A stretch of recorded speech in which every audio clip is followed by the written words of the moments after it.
Hello everybody and welcome to Tasting with Mike and Matt. I'm Mike Veach and this is my partner in crime, Matt Kohorst. Howdy. And today we are going to taste the William H. or W.H. McBrayer. William H. McBrayer is the person he was named after, Judge McBrayer. Judge McBrayer. Judge McBrayer was a well-known distiller in the end of the 19th century down in the Woodford, Anderson County area. Okay. Made such good whiskey, even E.H. Taylor was buying every barrel he could from W.H. Judge McBrayer. Wow. That's interesting. Yeah. And it's interesting. I met McBrayers at the first meeting of the Cincinnati Northern Kentucky Bourbon Society that was created about 6 years ago, 5 or 6 years ago. I was their first speaker. Okay. And he comes up to me and says, we're thinking about getting back into the whiskey business. And I said, well, with a heritage like yours, he's like the great-great-grandson of Judge McBrayer. Probably a couple more greats on there, but you know how it goes. And I said, you really should. Mm-hmm. So they credit me with having encouraged them to do this. Yeah. And then, they decided, evidently they'd been reading some of my blogs, they decided that contract distilling was the way to go. Mm-hmm. And they wanted to use heirloom corn. And they wanted a low barrel entry proof. All things that you've mentioned in your blogs. Yep. Yeah. And they went to Pat Heiss out at Wilderness Trail, Pat and Shane. Great distillery. Great distillery. And they contracted with them to make 10 barrels using Bloody Butcher corn, mm-hmm. and put it into the barrel at like 103 proof. Okay. And this is 4 years ago, because a little over 4 years ago, because this is a 4-year-old bourbon. They decided to bottle 5 barrels of it earlier this year. And they told people that were friends of theirs following their website that if you wanted to buy a bottle, let us know, and you can order it here. And it sold out before it even made it to the stores. Oh, wow. And I was fortunate enough to get a bottle here. They spoke out at the Rippey House in Lawrenceburg back in August, and they showed up and they brought me this bottle. And let me tell you, it's really good. So, this is the W.H. McBrayer, Judge McBrayer, William Harrison McBrayer. And it is bottled at 103.6 proof at cask strength. Okay. So that's very low. That's a very low cask strength. Mm-hmm. So, which when you do a low barrel entry proof, what do you think adds to that? Why do you like that so much? I think that the lower barrel entry proof gives you a lot more of the sweet tones of the barrel, the caramel vanillas, and less of the bitter tannins. You see, and I like a sweeter caramel vanilla flavor more than I do the bitter tannins. I like a little bitter tannins, mm-hmm. but I don't like it to be the dominant flavor. And the lower barrel entry proof. So with higher ones, you get a lot more of that woody, tannic. Right, very dry. Mm-hmm. I like a little dryness, but I don't want it to be, the main thing. Yeah. All right. So, let's nose this. And that just smells wonderful. Yeah. And we reviewed this. After I got the bottle. Had this one before.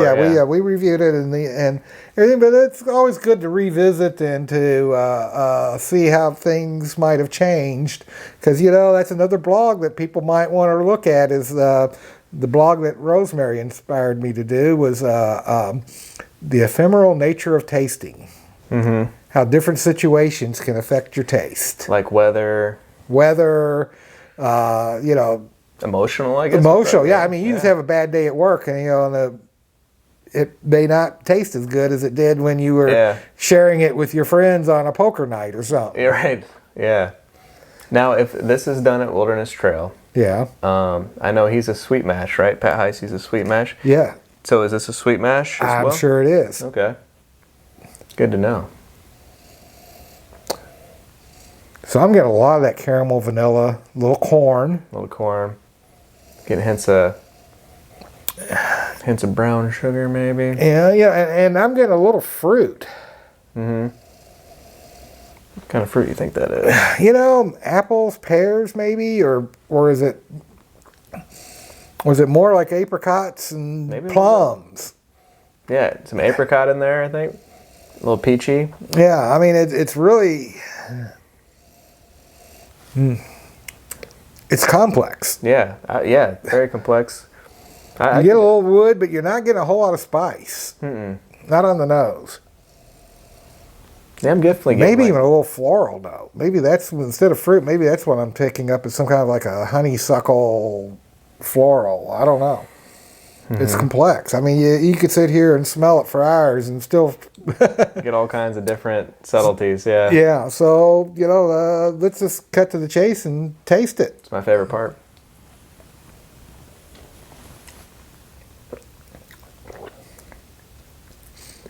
Oh, that's good. I'm definitely getting peach in that. Yeah. Yeah. Nice peachy. A little bit of it's like cinnamon, nutmeg, spice. A hint of like caramel. Yeah, caramel. A little bit of oak. Yeah. And I still get a little of the corn. So it's almost like a peach pie. Yeah. My grandmother used to make fried pies. Make a dough and take peaches and crimp it and then deep fry it. It almost kind of reminds me of of that. Oh, that's awesome. Yeah. This is really good stuff. Yeah. Well, let's see what a cranberry does for it.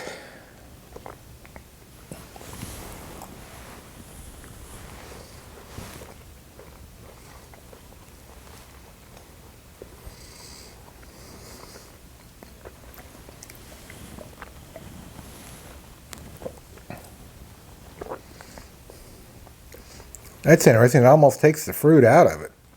And adds a little bit of spice. Yeah, adds a little bit more of almost a peppery spice. I say it takes it down a notch as far as like the flavor goes. Yeah. But the finish is actually really good. Yeah. Yeah. Almost buttery. Yeah, and it lengthens it. I'm still really feeling it back there. Yeah, but it did make it a lot more peppery. Yeah. Yeah. But like I said, but it also added kind of a thicker mouthfeel, a little buttery. Like I said, I'm kind of getting a buttery flavor in my mouth right now. Yeah. Which I like. Yeah. Yeah, definitely. All right. Well, let's cleanse our palate and try it with a pecan.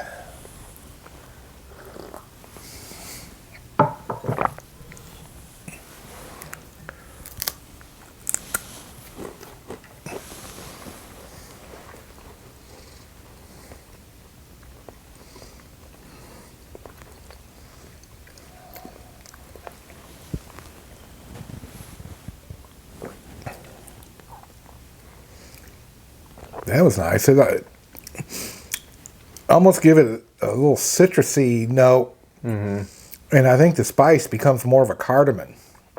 Yeah. Maybe getting a hint of chocolate in there too. Yeah, on the finish for me. Yeah. I wasn't getting the chocolate in the taste, but on the finish, I'm getting like a dark 80% cocoa type chocolate. Yeah, yeah.